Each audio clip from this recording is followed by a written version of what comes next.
After making it a top priority for the department, Madison police make an arrest in a case connected to a stranger assault on campus. And the weather is once again having a major impact on roads in southern Wisconsin. We have live team coverage as a winter storm pushes east. From the Channel3000.com Alert Center, this is News 3 Now at 6. And thanks for joining us. A mix of snow, sleet, and freezing rain has transformed parts of southern Wisconsin into an ice rink. And as temperatures drop, things could get even slipperier outside. We have live team coverage of this winter storm and road conditions. Now we start with Chief Meteorologist Gary Canalti. Gary? Well, Eric and Charlotte, the snow and the freezing rain are coming to an end, but then it's the bitterly cold temperatures that we'll have to deal with. Let's start out by taking a look at Doppler track. You can see that surge of freezing rain, sleet, and snow that moved through, primarily now in the form of light snow showers and flurries, mainly north and west of the Wisconsin River up toward the Dells and back toward La Crosse, where there could be some additional accumulations. The warnings and advisories for the Madison area have expired. Winter storm warning remains in effect until midnight for Juneau and Adams counties. Winter weather advisory till midnight for Crawford and Richland counties. Then there are advisories to our south until 10 a.m. tomorrow morning. Temperatures right now have dropped 7 degrees in the last hour. We went from 28 to 21 here in Madison. It's already close to zero on the other side of the Mississippi River, where wind chills are about 10 below zero near the Mississippi River. Here in Madison, we're at 10 above, but those wind chills could drop to as cold as 25 below zero by tomorrow morning. Wind chill advisory in effect from 3 a.m. until noon tomorrow. And with temperatures that cold, salt is just not going to work on the ice that's still around. Temperatures by tomorrow morning should be down to around zero or a little bit below, again with wind chills as cold as 25 below zero. At least we'll see some sunshine for the day tomorrow. Our high temperature will top out at a balmy 7 with wind chills staying below zero through the day. That's your News 3 Now First Alert weather. Gary, thank you. Officials in southern Wisconsin are preparing for road conditions to get worse as temperatures drop. Rose Schmidt live on the Beltline now in Madison to show us how conditions are looking right now. Rose?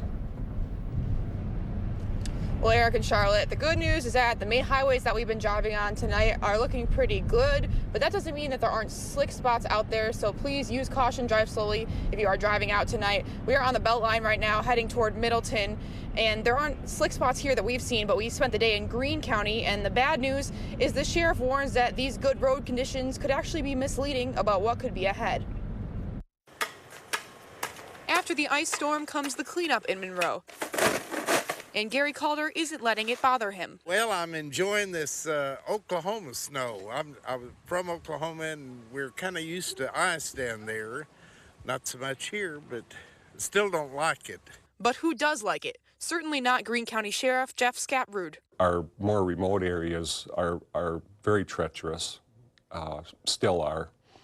And so we've actually sent out a release encouraging people not to travel and just wait this thing out. Dozens of slide-offs plagued Greene County this morning as Gary was on his way to work. It was pretty slick. I had trouble finding the parking place that I didn't slide out of. But the sheriff is now concerned about what's to come. He expects road conditions to deteriorate with the temperatures Friday morning to be in the single digits or below. There are a couple concerns. Number one is if it gets too cold for salt to react like it should. And another one that is a worry is that these fellows have been driving those trucks for many, many hours, and they're hoping they need to get some rest. He says those drivers have been doing a great job salting the roads and plowing so far, so that people like Gary who do have to go out are able to stay safe. Hopefully this will help. And ready if there's another round of ice. And we are being safe out here on the Beltline right now. We just want to make sure that we're giving you and your family the latest information tonight, making sure that you stay safe as well. We're buckled up, we're driving the speed limit, we're going slowly on the Beltline, and we encourage you to do so as well. And be aware that as you drive to work tomorrow, there could be some possible slick spots on your way. All right, I'm going to send it back to you. Yeah, be careful out there. Rose is live on the Beltline along with photojournalist Lance Height. Rose, thank you. Freezing rain has also created problems on the road in Rock County. Rock County reporter Adam Duxter joins us from one of the areas hit the hardest. Well, plenty of slide-offs here in Newville due to this freezing rain, and over 50 reported by the Rock County Sheriff's Office just by 12:30 today. The slick conditions also led to 21 accidents over the course of the day. Sergeant Sheena Kohler oversees the county's emergency management division. She says the best advice you can give someone to stay safe on the roads is not to go out at all. So we're really at this point just trying to keep folks off the road so that we can take care of the roads and do whatever we can to handle the conditions of the road before more vehicles crash into each other and we have more injuries and more accidents. She says this rain has been a challenge for crews that have already been so busy over the course of the last few weeks. And Sergeant Kohler says the real danger will come tonight when the temperatures drop and the winds pick up. She says for now, it's a matter of staying off the roads as much as possible. In Newville, Adam Duxter, News 3 Now. Kohler says salt trucks will be out as long as they can be tonight, but once the temperature dips cold enough, that salt will no longer be effective. She says standing water could create issues on multiple roads. So most of the major routes in and out of Madison are considered slippery or ice covered at this point. You can check road conditions in your area. Simply visit the state's 511 website. That's 511wi.gov. Madison property owners are required to treat the sidewalks near their homes with sand or salt, and with temperatures expected to drop, as Gary mentioned, sand might be the better option, which is why Madison is offering free sand to residents. Here's a list of locations where you can pick up that sand on the east side. And here is a list of free sand locations on the west side. We'll be sure to post both of these on our website, channel3000.com. The ice is also making parking lots and sidewalks slick. Look at that. As of this afternoon, SSM Health had 14 cases of slips and falls related to the weather. This video shows how slick it was at Lake, Wisconsin. We are told the man you see there falling, he is okay. And check out this video. This is Alex in Lodi. His mom sent us this video on Facebook. She says it is a hockey player's dream. Alex is 15. He's been playing hockey since he was just 5 years old, but this marks the first time he's actually been able to play hockey on an ice-covered sidewalk. If you were able to capture any video or pictures safely like that one, be sure to share them with us on our Facebook page. We're sharing a few more in 10 minutes right before your first alert forecast. After a 4-day-long search, police have arrested a man in connection to an assault near UW's campus. 22-year-old Jerome Winslow was taken into custody yesterday on Cottage Grove Road. Keely Arthur joins us live now with an update on this case. Well, police say a 19-year-old woman was walking down Langdon Street right around this intersection early Sunday morning when a man she didn't know attacked her, taking her behind a home and then beating her. Officers arrested this man, 22-year-old Jerome Winslow, yesterday evening. Investigators say he followed another woman home earlier in the night, but she was able to make it to safety. The victim here wasn't as fortunate. She was attacked by Winslow just before 3:30 a.m. Now, Winslow has an extensive violent criminal past. Chief Koval expressed frustration over the fact that he was out in the community to begin with. This needs confinement. This person has had opportunities. No more. No more. Koval said the victim had severe trauma to the face and has a long recovery ahead. At this point, it is unclear if she was sexually assaulted. Tests are being done to determine that. Now, cameras like the one you see right here on Langdon played an instrumental role in this case. An officer reviewing city footage was able to recognize Winslow, leading officers to this breakthrough. Back to you. Keely Arthur reporting tonight. Keely, thank you. Governor Evers has ordered flags to fly at half-staff in honor of the Milwaukee police officer killed on duty yesterday. Officer Matthew Rittner was 35 years old and had served on the Milwaukee Police Department for 17 years. He was part of the department's tactical enforcement unit. Police have arrested a 26-year-old Milwaukee man, Jordan Fricke. He was taken into custody by other members of the tactical unit. The members on scene utilized tremendous, and I mean tremendous, restraint during his apprehension, which is a true testament to their character and their professionalism. Officer Ritter leaves behind a wife and young son. An autopsy was scheduled for him today. He is the third officer killed in Milwaukee during the last 8 months. UW-Madison is launching a review of fraternity and sorority life on campus. A team will look at a number of things, including student safety, diversity, and the experiences of members. A report with recommendations will then be released in the summer. The university currently has 60 fraternity and sorority chapters made up of 4,500 students. The school terminated its Kappa Sigma fraternity chapter last year after people pushed a television set off the chapter house balcony in June, nearly hitting a woman below. As you saw there, 2 fraternity members were cited for disorderly conduct. The principal of Beloit Memorial High School has been placed on administrative leave. The school district of Beloit not sharing why Principal Orlando Ramos was put on leave, but a spokesperson says it's for an administrative issue. Ramos was just hired for the position in July. This is his first year with the school. A Middleton man's drawings are doing some good in our community. They show his journey with heart disease and are now passing along life lessons to others in UW's transplant clinic. In July 2017, Scott Kirkpatrick suffered a massive heart attack while he was driving. He crashed his car into a tree going 80 miles an hour, breaking 24 bones. Machines kept him alive, and that was just the beginning of his journey. He went through this horrific accident and heart attack, and he made it through, but his health is declining and he's getting weaker and his heart literally is dying. And it's kind of like running a marathon and then finding out, oh, you're not done, you got to run another one, because now you have to wait for a heart transplant.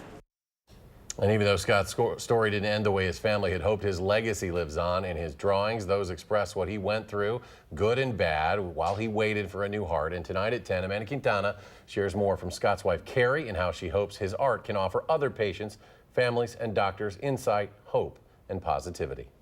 Still ahead on News 3 now at 6, a lockdown is over at a Columbia Correctional Institution. After more than 3 weeks, and family members are still trying to get some answers as to why it happened. We'll have an update next.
After 23 days, the Columbia Correctional Institution is no longer on lockdown. The DOC says the lockdown was a part of a routine search, but inmates and concerned family members aren't buying that. Jamie Perez joins us in studio with what we know. Jamie? That's right. So we have reached out to the DOC to get answers as to why this lockdown happened in the first place. Many parents, inmates, and a district representative said it has to do with cell phones being found in some cells, but the DOC has not told us that that is the reason. The DOC has only confirmed that the lockdown ended as of yesterday, and visits will be allowed again starting tomorrow. Now, throughout this lockdown, we've received messages and letters from concerned inmates and their loved ones about the conditions of the lockdown. We spoke with an inmate today who describes what was going on from inside the prison walls.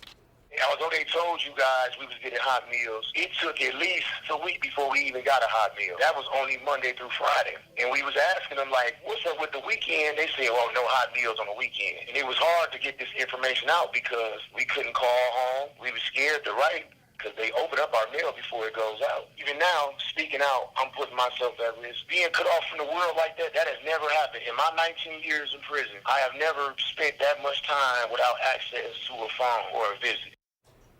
Now, the DOC did respond to that statement saying, quote, in regards to the statement that inmates were not receiving one hot meal a day during the lockdown, institution staff have confirmed the inmates were receiving those meals as described. They then went on to address the lockdown itself, saying, quote, our first concern and purpose is to keep our staff, inmates, their loved ones, and anyone who enters our institutions safe. Periodic searches of institutions are essential to that goal. And I have since spoken to a district representative for that area. He says that he will continue to look into the lockdown, so we hope to have more information to come.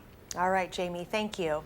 Alert days are in the forecast for both tonight and tomorrow. Gary has the latest on the winter storm moving through southern Wisconsin, creating slick roads all over the region.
We are seeing a lot of pretty viewer pictures of this winter storm. This photo posted on our Facebook page by News 3 Now viewer Janet in Belmont.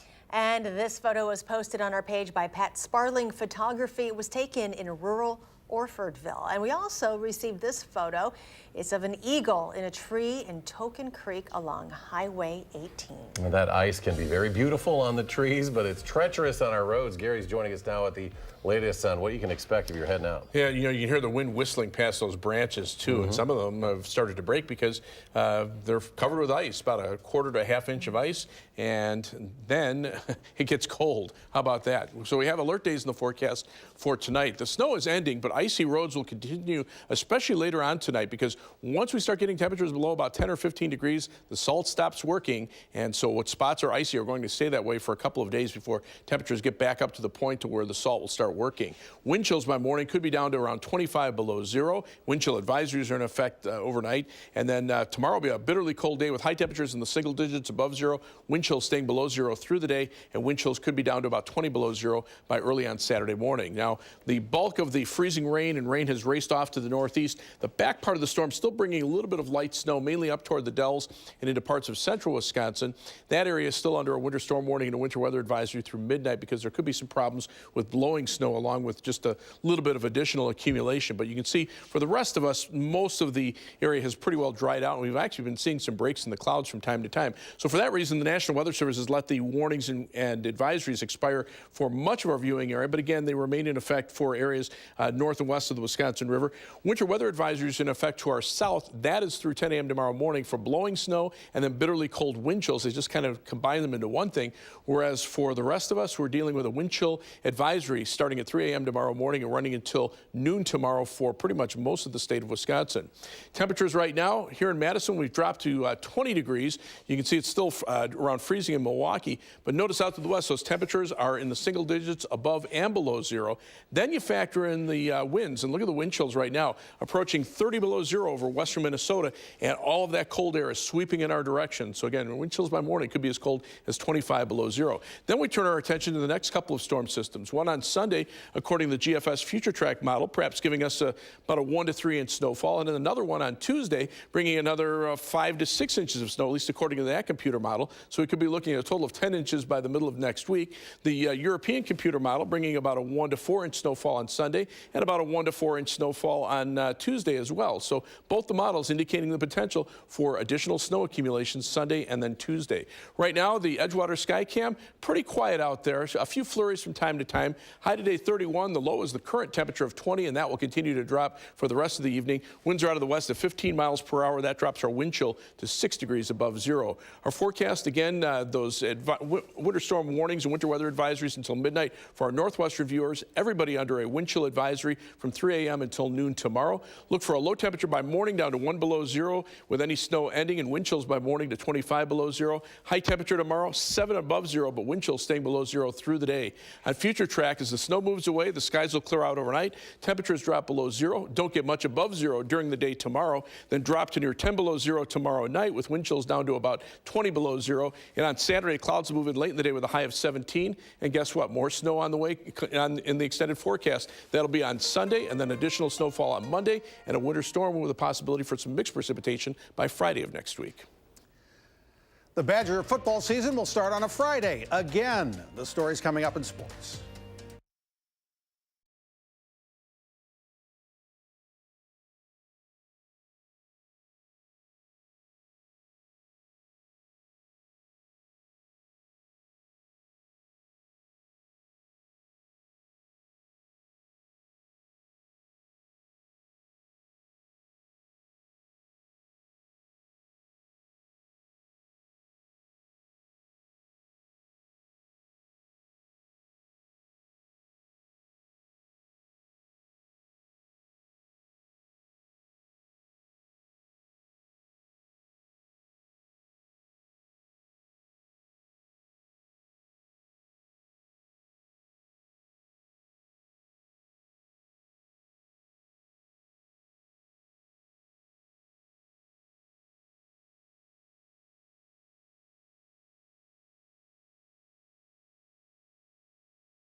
For the third straight year, the Badger football season will start on a Friday, but this time on the road in an NFL stadium. The 2019 Badger season will begin Friday, August 30th against South Florida with the game played at Raymond James Stadium, home of the Tampa Bay Buccaneers. Start time not quite decided yet, but it will be a primetime game on one of the ESPN networks Friday, August 30th, Wisconsin at South Florida. So here's a look at the Badger football schedule for the 2019 season. Sierra Linton put this great graphic together, so we thought we'd show it off. After August 30th, it's 5 straight home games at Camp Randall to get to the meat of the Big Ten season. The Badgers will try to get the Axe back in their regular season finale at Minnesota at the end of November. All of a sudden, the Badger men's basketball team is tied for third place in the Big Ten, just a game out of first place. That'll happen when you win 6 in a row, as the Badgers have done, including last night's 56-51 win in Minnesota on the whitest basketball court in the nation. 6 different Badgers scored 6 or more points. Those contributions and another great defensive effort added up to a 6th straight win. Especially later in the season. It's hard to get wins in the Big Ten, and then especially on the road. So we're just happy that we came out of here. And on his way off the court last night, Hap waved goodbye and blew kisses to the Gopher fans, and that created a bit of a rhubarb with some of them. Hap smiled and said, "The fans have been very kind to me over the years. I was telling BTN I haven't lost here, and I wanted to thank them for their hospitality." The Milwaukee Bucks made a trade yesterday, and they weren't done today at the deadline. They picked up Nikola Mirotic from the New Orleans Pelicans. The Bucks sent Stanley Johnson, who they just got yesterday, Jason Smith, and 4 second-round draft choices to the Pelicans. Mirotic is averaging almost 17 points over 8 rebounds a game, which are career highs. He's also in the top 10 in the NBA in three-point baskets. And late word that the New York Knicks have waived former Madison Memorial star Wesley Matthews. Reports say Matthews expected to sign with the Indiana Pacers. Matthews was traded from Dallas to New York a couple of weeks ago, but is apparently headed to Indiana. Our Prep Mania Game of the Week, like all the other high school events scheduled for tonight, have been postponed. The Sun Prairie at La Follette boys basketball game has been rescheduled for Tuesday, February 19th. So when one game doesn't happen, you move on to the next. And our next is a week from tonight. Could determine the Big 8 girls basketball championship. Middleton will be at Sun Prairie live at 7:15 next Thursday on channel3000.com. Baseball Hall of Famer Frank Robinson has died. He had been in hospice care for a while. Today passes at age 83. Robinson was the first black manager in baseball history with the Cleveland Indians in 1975. He's still the only player to win the Most Valuable Player award in both the National and American leagues. I'd say Aaron Rodgers has a pretty good life. He just got back from New Zealand, where he was kayaking with Danica Patrick. He says his left knee feels great, and this week he gets to play golf at Pebble Beach with his playing partner, Jerry Kelly. Slow start, though. Rodgers and Kelly tied for 75th at 4 under par. But here's your shot of the day. Huey Lewis from Huey Lewis in the News out of the bunker at the 18th hole, and he makes it for birdie. Steve Stricker's playing with singer Toby Keith. They're tied for 102nd at 3 under. Gary, when are we going to start playing golf around here? Soon? About in the middle of June at this rate. Can't wait. No, it's bitterly cold. It will be bitterly cold by morning, so allow yourself some extra travel time and bundle up. All right, Gary, thank you, and thanks for joining us for News 3 Now at 6. Enjoy your evening. Be safe, and we'll see you back here at 10.